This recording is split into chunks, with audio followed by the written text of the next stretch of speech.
wabarakatuh. Waalaikumsalam warahmatullahi wabarakatuh. Mana? Sehat semuanya? Sehat. Sehat? Sehat. Alhamdulillah. Nah, ada yang nggak masuk? Ada. Siapa yang nggak masuk? Erik? Erik sama Al. Kemana katanya? Nggak ada? Nggak ada kabar. Oke. Bisa berdiri dulu semua.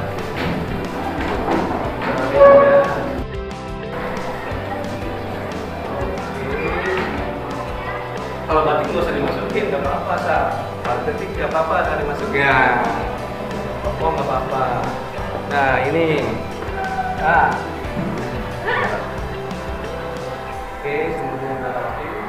Boleh tuh kembali. Terima kasih. Tujuan pembelajaran hari ini, jadi peserta didik mampu mengidentifikasi peluang dan tantangan penerapan Pancasila. Kemudian ada penilaian. Penilaiannya penilaian sikap, kemudian penilaian LKPD yang tadi sudah saya bagikan masing-masing ya, sudah saya bagikan. Nah, minggu lalu kita belajar apa? Penerapan Pancasila dalam kehidupan sehari-hari. Sebelum ke materi, lihat dulu tayangan debat.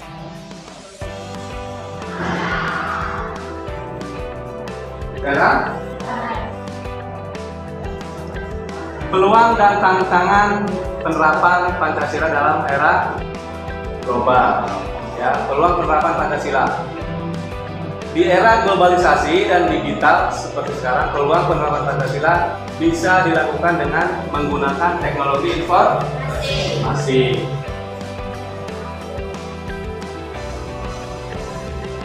Nah, contoh peluangnya, bahan kampanye Indonesia kepada masyarakat global, ya, kepada negara-negara lain. Kita lihat videonya.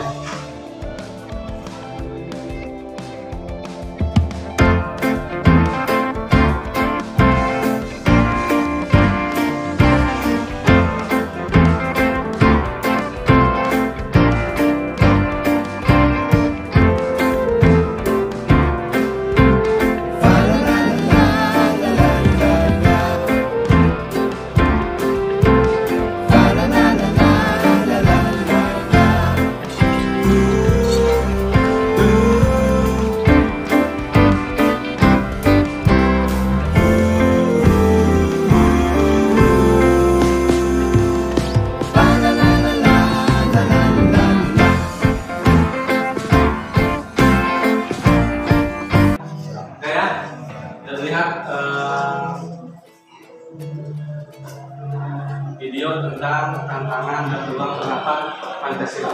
Saya tambahkan, jadi tantangan dalam penerapan Pancasila selain daripada yang telah dilihat, itu ada yang namanya materialisme. Ada yang matre. Jadi paham materialisme ini orang-orang yang menganggap bahwa uang, benda-benda itu di atas segalanya. Kesuksesan itu diukur daripada kekayaan, harta, dan seterusnya. Paham materialisme. Kemudian ada lagi paham hedonisme. Apa itu? Paham hedonisme. Ini termasuk ke dalam tantangan penerapan. Jadi paham hedonisme ini, jadi orang-orang ini mengutamakan kepuasan fisik. Misalnya dia mengutamakan keinginan daripada misal sepatu punya, ada yang bagus, ada masih punya. Jadi yang tadi kalian lihat di video udah simak ya, udah hal-hal penting udah dicatat. Nah, sekarang silakan bagi kelas ini menjadi dua kelompok besar. Misalnya ini satu kelompok. Kan kalau minggu kemarin kita bagi berapa? 5 atau 4? 4 ya, 4 kelompok. Hari ini dibagi 2 kelompok besar. Laki-laki ada berapa? 3. 1, 2, 3, 4, 5, 6, 2, 3, 4, 5, 9. Bagi 2 aja gimana? Bagi 2. Oke, silakan bagi 2.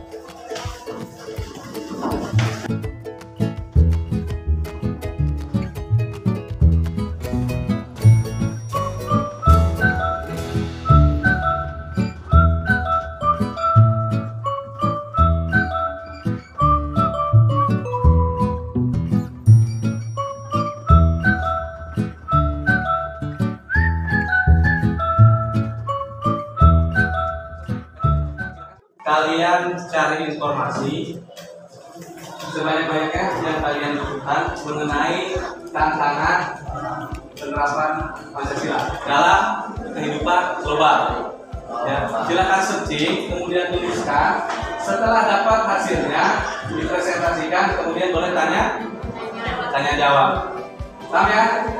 Oke, silakan kalian cari. Boleh searching di internet.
Sudah belum? Sudah, oke. Kelompok siapa dulu yang presentasi? Boleh, kelompok 1. Ya. Perkenalkan ya, anggota-anggotanya. Semua nanti siapa nih tugasnya? Ya, kita tugas-tugas. Ada yang mencari informasi ya. Kelompok 2, kelompok 1 mau presentasi, boleh dengarkan. Assalamualaikum warahmatullahi wabarakatuh. Waalaikumsalam warahmatullahi wabarakatuh. Perkenalkan, kami dari kelompok 1. Di perkenalkan ini, saya Megasari sebagai ketua kelompoknya. Kemudian ada Salsabila sebagai bagian penulis jawaban. Dan Akil Zaki Tawal Faisal bagian mencari informasi. Siti Paulina, Maria Ulfa, dan Galda Jipma membantu mencari informasi. Dari hasil pencarian tadi disimpulkan bahwa tantangan penerapan Pancasila di era global yakni yang pertama menguatkan individualisme, yang kedua maraknya kosmopolitanisme, kemudian yang ketiga meningkatnya fundamentalisme pasar, yang keempat meningkatnya dominasi sistem hukum modern, yang kelima maraknya radikalisme dan ekstremisme, yang keenam adalah maraknya intoleransi, kemudian yang ketujuh mengabaikan Pancasila sebagai objek ilmu pengetahuan, yang kedelapan kemiskinan, yang kesembilan konflik sosial, yang ke-10 jalan seperti. Sekian, terima kasih. Wassalamualaikum warahmatullahi wabarakatuh. Waalaikumsalam warahmatullahi wabarakatuh.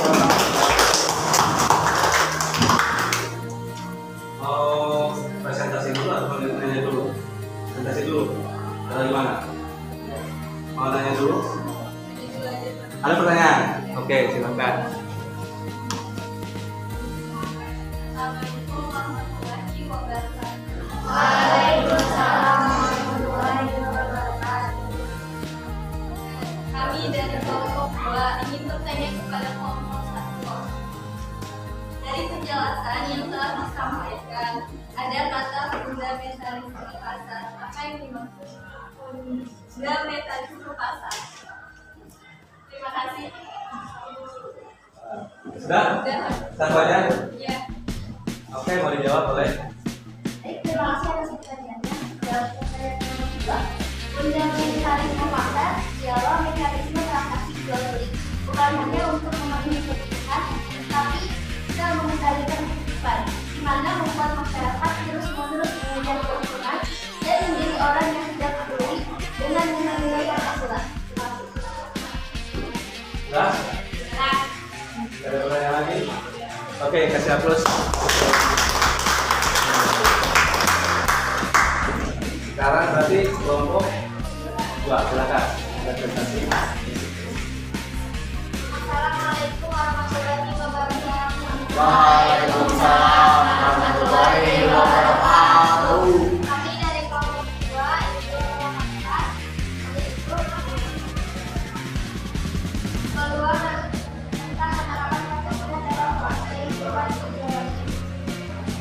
Baik, di sini itu ada Enida, tulisnya seperti Galicia, jarak, sama kita. Baik, di sini ada tentang penerapan Pancasila di era global. Pertama, munculnya paham atau pemikiran lalu yang bertentangan dengan nilai-nilai dan ideologi Pancasila. Yang kedua, masuknya budaya asing yang mengikis budaya asing Indonesia. Yang ketiga, masuknya kebiasaan dan informasi yang tidak sesuai dengan nilai-nilai Pancasila. Terus di sini juga ada tantangan Pancasila di era digital. Yang pertama, ujaran kebencian marak ditemukan di media sosial pada era globalisasi yang syarat akan perkembangan teknologi. Yang kedua, masuknya budaya asing. Yang ketiga, berita bohong atau hoax. Mungkin itu saja. Terima kasih. Bismillahirrahmanirrahim. Wassalamualaikum warahmatullahi wabarakatuh. Waalaikumsalam. Kasih aplaus. Berarti langsung ke pertanyaannya. Ada pertanyaan nggak? Ada. Boleh, silakan. Assalamualaikum warahmatullahi wabarakatuh. Waalaikumsalam warahmatullahi wabarakatuh. Saya Sini Lugor dari kelompok 1 ingin bertanya, contoh ujaran kebencian itu apa sih? Baik, saya akan jawab pertanyaan dari kelompok 1. Contohnya adalah ujaran kebencian, penghinaan, pencemaran nama baik, penistaan, perbuatan tidak menyenangkan, provokasi, hasut, menyebarkan berita bohong. Itu saja yang dapat saya jawab. Jadi apa tadi? Jawabannya berita bohong atau hoax. Oke, terima kasih jawabannya kelompok 2. Masih konsen ya? Masih konsen, kita tes. Boleh berdiri? Berdiri semua. Kita buktikan. Belum kita ambil kesimpulan. Kita buktikan masih konsen atau enggak. Jadi ada permainan. Permainan ini saya ambil absen. Saya sebut nama ya, misalnya Amel. Amel, berarti saya kasih angka 1. Amel angka 1.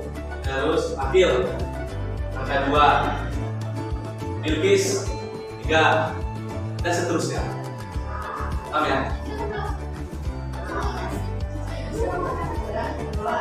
Amel 1, Akil 2, Bilkis 3. Terus Devita berapa berarti? 4. Ingetin ya, ingetin angka kalian masing-masing. Devita 4, Dita 5.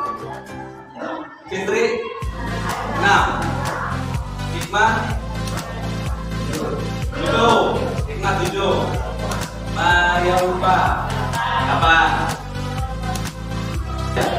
Amalia berarti berapa? 9 Amalia.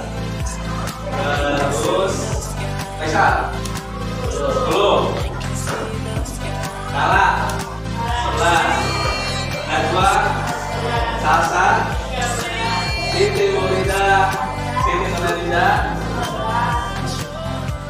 Siti Puspita 16, Suci, Jaki. Ingetin ya, ingetin kata masing-masing punya nomor. Turunnya begini, yang ganjil itu berarti oke, yang genap, yes, yang satu, yang ganjil, oke, yang genap, oke. Depan belum bukunya, paham ya? Kita mulai, kita coba. Konsentrasi.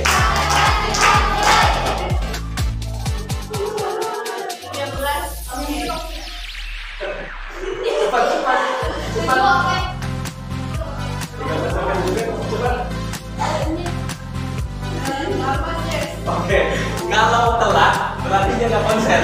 Ya. Kalau masih mikir, loading, dia nggak konsen. Paham ya? Bisa dimulai? Kalian boleh langsung menuju ke sana, Bu. Ya, bisa ya sebut namanya. Putri berapa dia nomornya? Nanti dia sebutin nomornya. Sama grupnya. Paham ya? Yang mikir berarti nggak konsen. Oke?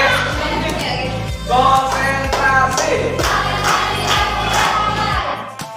16 yes. Yuk. Ini kan oke. Terus. Kalau ganjil, oke. Kalau genap, kalau ganjil, udah mulai lagi. Udah konsen, udah bisa. Baik ya. Konsentrasi. Bilkis. Gak konsen. Harusnya sebutin dulu. Nomornya. Langsung oke dia. Oke, apa Bilkis? Lagi coba. Oke, terima kasih Bilkis. Terima kasih sudah kembali. Oke. Tadi sudah disampaikan oleh kalian masing-masing berdasarkan hasil pencarian informasi di internet, ya, internet. Yang didapatkan tadi beberapa tantangan dari penerapan Pancasila. Jadi udah paham ya tantangannya apa? Nah, sekiranya berbenturan dengan kelima sila dalam Pancasila berarti itu tantangan dalam penerapan Pancasila. Kemarin minggu lalu kita pernah bahas penerapan Pancasila dalam kehidupan sehari-hari. Peluang dan tantangan penerapan Pancasila yang tadi kita bahas salah satunya tadi yang dibahas fundamentalisme yang dibahas itu ya. Berarti ini termasuk tantangan. Bagaimana cara kita menyikapi tantangan tersebut? Yang telah saya sampaikan tadi, materialisme, ya, mementingkan